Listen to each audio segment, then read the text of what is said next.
नमस्कार दोस्तों, स्वागत आपका अपने न्यूज चैनल में। तो चलिए बात करते हैं देश व दुनिया की तमाम बड़ी खबरों के बारे में। लेकिन उससे पहले हम आपके लिए डेली लेट सांसद दानिश अली को मायावती ने पार्टी से किया निलंबित, कांग्रेस से नजदीकी बनी वजह।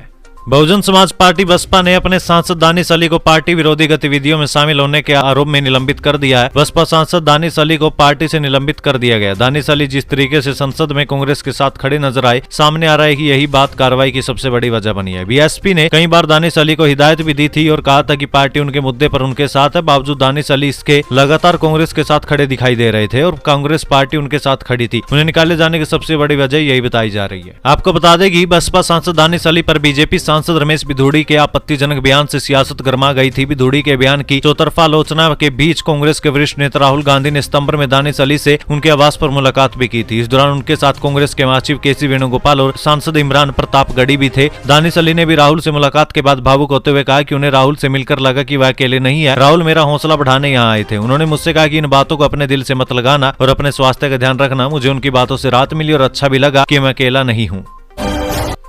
करोड़ों परिवारों को सरकारी लाभ मिले, विकसित भारत संकल्प यात्रा योजना के लाभार्थियों से बोले पीएम मोदी।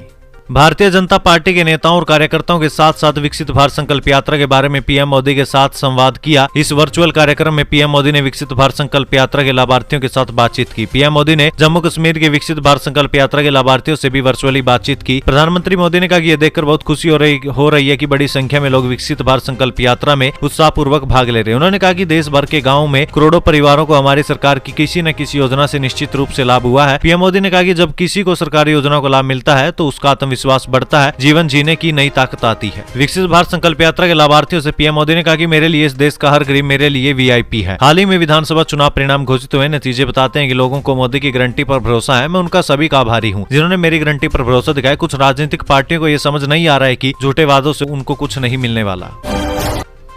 अरविंद केजरीवाल और भगवत मान आज देंगे बड़ी सौगात, घर बैठे लोगों को मिलेगा 43 सेवाओं का लाभ।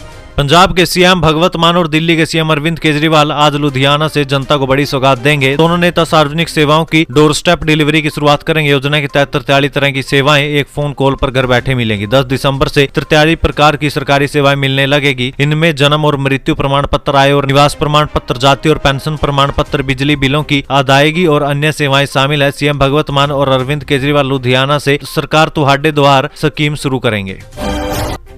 झारखंड के कांग्रेस सांसद के ठिकानों से 300 करोड़ रुपए मिले, नोट गिनने में 2 दिन और लगेंगे। अधिकारी ब्रेड केले खाकर पेट भर रहे। झारखंड से कांग्रेस सांसद धीरज साहू और उनके करीबियों के ठिकानों से 300 करोड़ से ज्यादा का कैश मिल चुका है। इन ठिकानों में झारखंड, ओडिशा और पश्चिम बंगाल के 10 ठिकाने शामिल है, जहां आयकर विभाग जांच कर रहा है। इनकम टैक्स के अफसरों के मुताबिक ये किसी सिंगल ऑपरेशन में बरामद हुई अब तक की सबसे बड़ी रकम है। टैक्स चोरी के मामले में धीरज के घर, ऑफिस और फैक्ट्री पर बुधवार 6 दिसंबर को छापेमारी शुरू की गई थी। इधर रांची में पिछले 3 दिन से जांच कर रहे अधिकारी ब्रेड और केले खाकर ही पेट भर रहे हैं। जांच अधिकारियों के इस घर से 3 बैग मिले हैं, साथ ही ओडिशा की गाड़ियां भी मौजूद हैं। राजस्थान भाजपा विधायक दल की बैठक 11 को, जेपी नड्डा इनसे बातचीत करेंगे। बालकनाथ ने सीएम बनने के अटकलों को खारिज किया। राजस्थान का नया सीएम चुनने को लेकर दिल्ली से लेकर जयपुर तक भाजपा में गहमा गहमी का माहौल है। भाजपा के विधायक दल की बैठक सोमवार को होगी। इससे पहले राष्ट्रीय अध्यक्ष जेपी नड्डा ने कल शाम 7:50 पर सभी विधायकों से बातचीत भी की। इसे बेहद ही महत्वपूर्ण भी माना जा रहा है क्योंकि पहले ऐसा कभी नहीं हुआ। विधायक दल की बैठक के लिए रक्षा मंत्री राजनाथ सिंह सहित अन्य पर्यवेक्षक रविवार यानी आज जयपुर पहुंचेंगे। विधायकों को भाजपा कार्यालय से अगले 2 दिन जयपुर में रहने के निर्देश दिए गए हैं। इस बीच महंत बालकनाथ ने अपने सीएम बनने को लेकर चल रही अटकलों को खारिज कर दिया। उन्होंने सोशल मीडिया पर लिखा कि मेरे बारे में लगाए जा रहे कियासों को नजरअंदाज करें, मुझे अभी प्रधानमंत्री के मार्गदर्शन में अनुभव प्राप्त करना है। नारायण मूर्ति बोले, भारत अब भी गरीब देश, 8% सालाना जीडीपी ग्रोथ रेट से मीडियम इनकम इकोनॉमी बनने में 16 से 18 साल लगेंगे।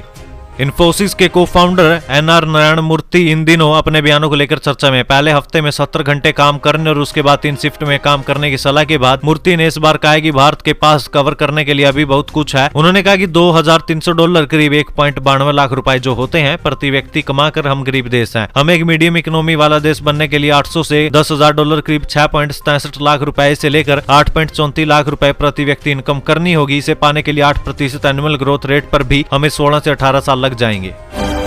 कपिल सिब्बल का दावा म्यांमार का हिस्सा था। सीएम हिम्मत बोले, जिन्हें ज्ञान नहीं वो चुप रहे, मैंने ऐसा कोई डेटा नहीं देखा।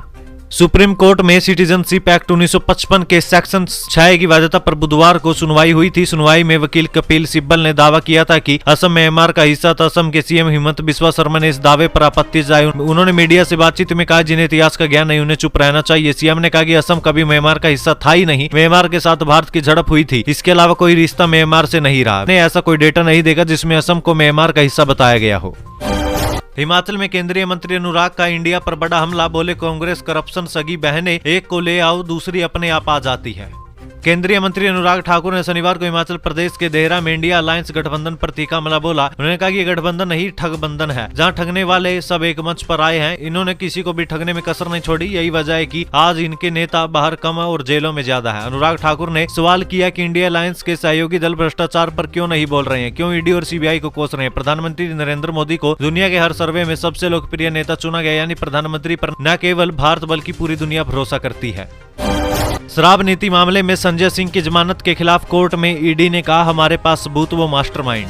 संजय सिंह की जमानत अर्जी पर शनिवार को राव एवेन्यू कोर्ट में सुनवाई हुई थी। इस दौरान ईडी ने याचिका पर अपनी दलील पेश की। ईडी ने कोर्ट में कहा कि उसके पास संजय सिंह के खिलाफ कई गवाह हैं। जांच एजेंसी ने उन्हें शराब नीति का मास्टरमाइंड भी बताया। ईडी ने कोर्ट को बताया कि आम आदमी पार्टी के सांसद के कहने पर सर्वेश मिश्रा ने पंजाब के शराब कारोबारियों से पैसे लिए थे। संजय शराब नीति को बनाने और बदलने में फायदा लेने के मास्टरमाइंड है। हमारे पास कैश ट्रांजैक्शन के सबूत भी हैं, जो कि कॉल डिटेल रिकॉर्ड से साबित हो सकते हैं।